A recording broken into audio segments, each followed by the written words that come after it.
I'm Lady Charmaine, and welcome to the Lady Charmaine Live Show. And I have another great interview for you today. Today on the show, my guest lit up the social media world. She lit it on fire with her best-selling tell-all book, Lies of a Real Housewife, Tell the Truth and Shame the Devil, which exposes a former Atlanta housewife. After spending time in prison, she is showing the world that she is getting back up on her feet in her new BET docuseries entitled From the Bottom Up. Help me welcome to the Lady Charmaine Live Show, Miss Angela Stanton. Welcome to the show, Angela. Thank you. Thank you so much. It's an honor to be on your show with you today. Thank you. Now, I know you catching the flight, so everybody, if you end up hearing background noise, she's in the airport. You know, when you're busy catching flights and stuff, I ain't mad at you, girl.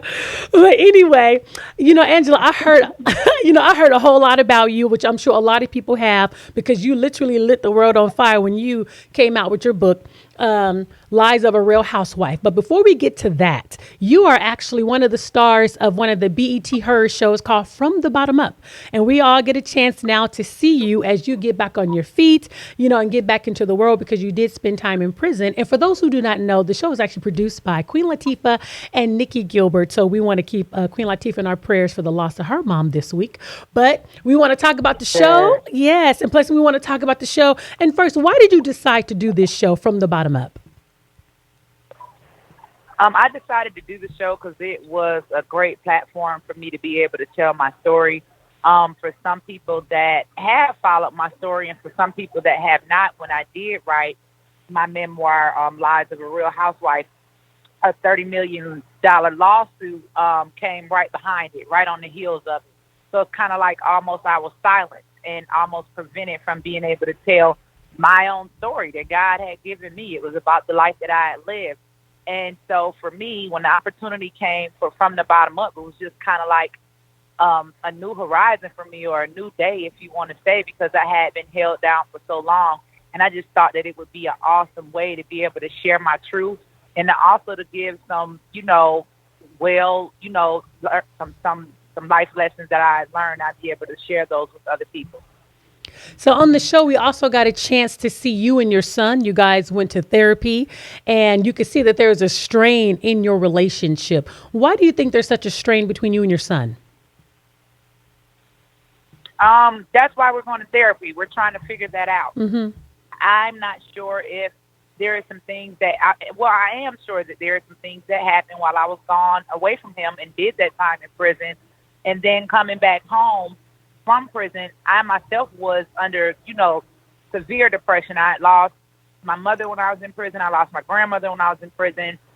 I was also pregnant when I first got arrested, so I'd given birth to my daughter while I was in prison. And just coming back home, being a convicted felon that didn't have anything but the clothes on her back and, 4 children, I was very depressed. And it was hard for me to get a job, and I really didn't have anybody to help me. And I think that I kind of took, I don't want to say that anger out on my kids. That's not the right thing to say. But I don't think that our lifestyle that we were living at the time were healthy for them to be healthy, functional children mentally. I think that there was some damage that was done, and I take full responsibility for everything that I've done, which is another reason why I'm so open about sharing my life, because I want people to see the real and not the fake, and what we go through trying to restore our lives after making bad decisions. So what can we expect to see this season on From the Bottom Up? Exactly what the title says, From the Bottom Up. You can expect to see women that are trying their best to get back on their feet. I mean, women that are being open, honest, and transparent, willing to share their stories and their truth, and just willing to give you guys an insight into our lives of how hard it is and some of the challenges that we face just trying to live a normal life, after having a pitfall, so to speak. So now, Angela, you're on a show. I love the show. Get a chance to watch you. Get a chance to watch your story. But we want to talk about what got you here. Now, we're able to talk about it now because you have a book out that's called, I think it's Dismissed with Prejudice. So thank God for that. But yes. Yeah, I mean, if you guys don't know about her new book, she got some books out, y'all. So she's telling her story. So if you want to know about her story, don't forget she has a book I call Lies of a Real Housewife, Tell the Truth and Shame the Devil. And then her book Dismissed with Prejudice, which is the second book that came out. Many of you probably know by now that her story came out because she had dealings with Phaedra Parks and her husband, Apollo Nida. So can you tell us, how did you end up meeting Phaedra? It's crazy because at the time she was an entertainment attorney, and Mm-hmm. she was representing a guy that I was dating, named Drama, before he got himself in a lot of trouble. So I was her client's her girlfriend at the time. And that's kind of like how my relationship with her started. Okay, and so how did you end up meeting Apollo? Phaedra actually introduced me to Apollo. Okay, I didn't have any idea who Apollo was until Phaedra introduced us. so how did you and Phaedra end up going into business together? And I want to give you a little bit of tea because, mind you, I wrote everything out In word the for word, book. Lies of a Real Housewife. We definitely want people to get the whole story. Okay. But what kind of happened is I was a child that kind of grew up in a very dysfunctional family. I didn't have a lot of guidance. And Mm-hmm. I met Phaedra, and she was someone that I admired, someone that I looked up to. And I was introduced to a new lifestyle.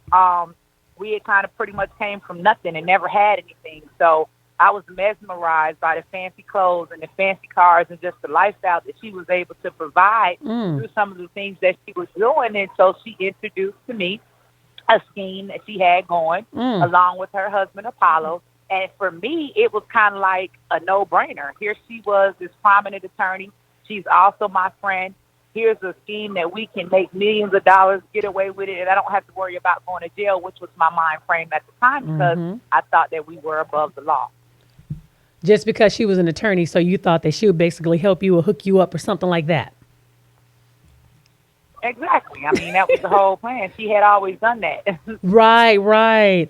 Oh my goodness. Okay, so then you ended up getting arrested. You ended up going to jail. How long? What kind of time did you spend in jail? Wow. I ended up getting arrested. I went to jail. I spent about 2.5 years in jail. Mm-hmm. I was released from prison with a $25 check and a bus ticket and was told to go start my life over. By this time, my mother had passed away. Phaedra was aware of this because she attended the funeral. And she was, there and holding my baby and crying with the rest of my family. But what we didn't know was when we were all arrested, Apollo and Everett, they were already on federal parole. Mm-hmm. So they had to go back to the feds for violating their federal charges, for violating their federal parole. As far as me, I went to the state. So while I was serving time in the state, the feds were preparing a case against me, and I did not know that, but Phaedra did. So basically, to kind of make a long story short, they told the feds that I was the mastermind and that everybody worked for me. So I was the one that was thrown up under the bus and left for dead. Wow. So when that happened to you, and after you ended up getting out of prison, how did you pull yourself up from that situation, knowing that you felt like you were betrayed by a friend? I really didn't know exactly what had happened when I first came home from prison. Mm-hmm. Because mind you, I was completely distant from the world. Didn't have any contact with the outside world. I pretty much thought that maybe Phaedra had figured the situation got too hot. I thought she walked away from me. I thought she walked away from Apollo. I thought she walked away from all of us. So I got out, and I think my main focus was my sanity, dealing with the fact that I had never got a chance to say goodbye to my mother or my grandmother, and coming home and realizing that life was not the same, that these people were actually gone. I mean, just coming home to 2 tombstones. But during that process, it was when I first got arrested, when I got released from prison, the feds locked me right back up, and they charged me with conspiracy and embezzlement, but it was actually for the same crime that I had just served time in prison for. So I get released from the feds, and I'm on kind of like a pretrial release waiting to get back to court. I still don't know what's been said or who's been told what because I've been locked up all of this time, and we haven't gotten to discovery. So during the process of me trying to reestablish my life, I see Housewives come on, and then I see that she married Apollo, and then not only that, I saw that she had given our other co-defendant, Everett, a job in her office, in her law firm, working as a paralegal. And that's kind of like when I knew that I had literally been thrown completely under the bus for the whole situation. And I think my court date started not too long after that. And that's when I was able to see the paperwork that they were basically trying to say that I was the mastermind of the entire crime. And so I ended up connecting with Dr. Elvita King, who was my godmother. She's also the niece of Martin Luther King Jr. And she's my life coach as well. And she told me, she said, baby, she said, the only way for you to get over this is to write a book. And that's kind of how Lives of a Real Housewife started. And here we are today. And she said, here we are today. So I know your family went through a lot, your children, especially with you being in prison and then your mother passes and your grandmother passes. So that was a lot for your children to even go through as well. So they probably have a lot of healing that they have to go through, even during this time, even though you're back at home. So now, Yes, absolutely. so now I know Phaedra had tried to sue you and then you did a countersuit. But I want to ask you this question, Angela.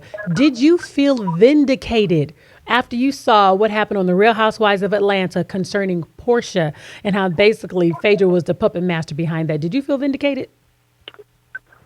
To be completely honest, what I felt vindicated about was I felt vindicated when the judge dismissed her lawsuit. But the thing was, a lot of people did not know until Candy said something. I actually felt bad that that situation happened with Portia because I had been very, very open and honest, and I had been crying out to a lot of people and trying to tell my story, but no one would listen.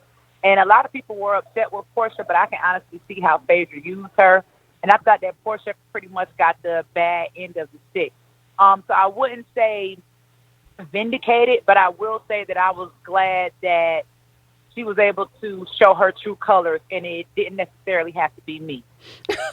Now, look, I know that's right. Because when they say payback is a mother, that's one thing I can definitely say. And you ended up going to Candy's restaurant at the perfect time when they were actually talking about you on the reunion, and you just so happened to pop up in Candy's restaurant. Now, how ironic is that? I know, how ironic is that?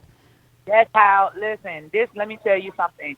God works in mysterious ways. Yes, he does. And I'm going to touch on that, but I want to tell you something. When I wrote Lives of a Real Housewife, listen to the title. I wrote Lives of a Real Housewife in 2012. That's when it was released. I had no idea that she'd be fired 5 years later from the Housewives for lying. It's almost as if the book came to life. Yes, that's why I was like, The vindication. book came to life.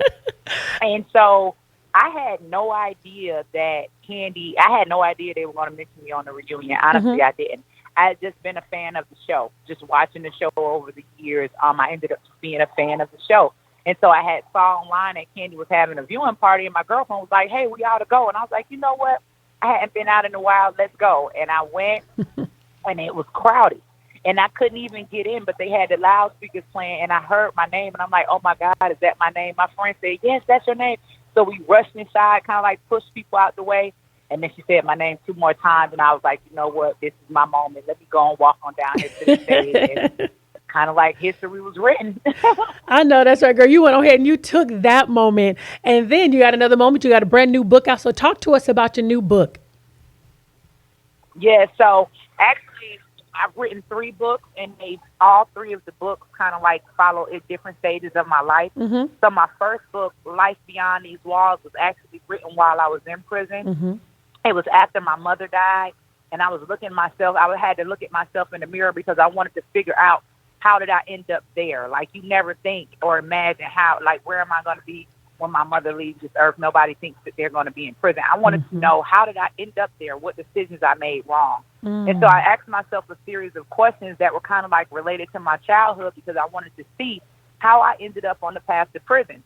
And I was so amazed by my own answers that I walked around prison every single day with the pen and the pad, interviewing women that were incarcerated with me about their stories and their childhood, and just getting their permission to be able to use their stories to help other young women. So that's Life Beyond These Walls, the first book. Then we have Lives of a Real Housewife, which basically is my personal memoir. And then we have Dismissed with Prejudice, which is the follow-up to Lives of a Real Housewife. Dismissed with Prejudice covers the entire $30 million frivolous lawsuit. It has all of the juicy evidence, all of the witness testimony, the sworn deposition, the orders from the judge. Because what was so ironic was Phaedra had to be sanctioned and ordered by the judge twice to give her own deposition in the case that she brought. So you could clearly see how she was stalling the case. You'll be able to go in and look how we were able to prove that everything written in Lives of a Real Housewife was true. And I just thank God for the journey. And I'm here today, and from the bottom up. I know Literally. that's right. I know that's right. And now I have to ask this question. Has Phaedra tried to contact you at all? I didn't hear you. Can you say that again? Has Phaedra tried to contact you at all? I don't think she will. I mean, Hmm. it's kind of like real serious. Like it's Hmm. not like this is really like not a game. Like when it's a lot of things that people don't know that I had not put. I wasn't able to put everything in lines of a Real Housewife, but there are instances like when she was telling my mother she needed money to pay the judge off, and my mother scraped up her last pennies and dimes and nickels to give Phaedra this money, and it wasn't much, Mm. but to give Phaedra this money, and it was all she had. And we walked in the courtroom, and I got sentenced, and my mother fell to her knees. She knew she wasn't going to be able to pay a judge. I mean, Mm. just dirty, conniving, grimy stuff. To know that you all were framing me, to go stand over my mother's body, that was my moment. I couldn't even be there. Holding my baby, manipulating my whole family. Like, I'm just praying and asking God to give me the strength to forget, because forgiving is one thing, but forgetting is another. Wow. Now, since this situation has happened, have you even had words with Apollo since you used to work with him? No, Apollo is in prison. I think Mhm. he'll be there for a while. So, but if he decides he wants to write a book, he can come to my publishing company, Stanton Publishing, and I got him. Girl, hush your mouth. I know that's right. That was a big old plug, girl. Well, I want to remind the audience that we are talking to Miss Angela Stanton. She's the author of Lies of a Real Housewife, and she's also in a brand new docuseries. Well, this is the second season. The brand new docuseries is called From the Bottom Up with Angela Stanton, and she also has some other castmates that's also in the show as well. They have some great stories as well that we're going to be sharing here on the Lady Charmaine live show. And again, Angela, it was truly a pleasure having you on the show, and I just truly wish you the best. And I'm so glad that you came out and now you're telling your story and that God vindicated you. Thank you so much, and thank God. I know that's right. Amen. Angela, you have a blessed day. I know you're getting ready to catch a flight, but thank you so much for coming on the show today. Awesome. And if anybody wants to follow me, I'm on Instagram at the Real Author Angie. At the Real Author Angie. Okay, I'm gonna follow you. I'm gonna follow you on Instagram. And you have a blessed day, okay? You too. Thank You're you. welcome. Bye-bye. And don't forget to tune in From the Bottom Up. From the Bottom Up airs on BET Her. It began on March the 3rd, but it's at 9:10 Central. All you have to do is just go to BET Her on Saturday nights and make sure you check it out. And the Lady Charmaine live show is sponsored by Up and Away Travel Services. If you want to travel anywhere in the world, make sure you contact Sherry Brockman at 916-826-6606 or go online and book your travel today at upandawaytravelservices.com. And again, thank you so much for tuning into the Lady Charmaine live show. Have a blessed day. Bye-bye.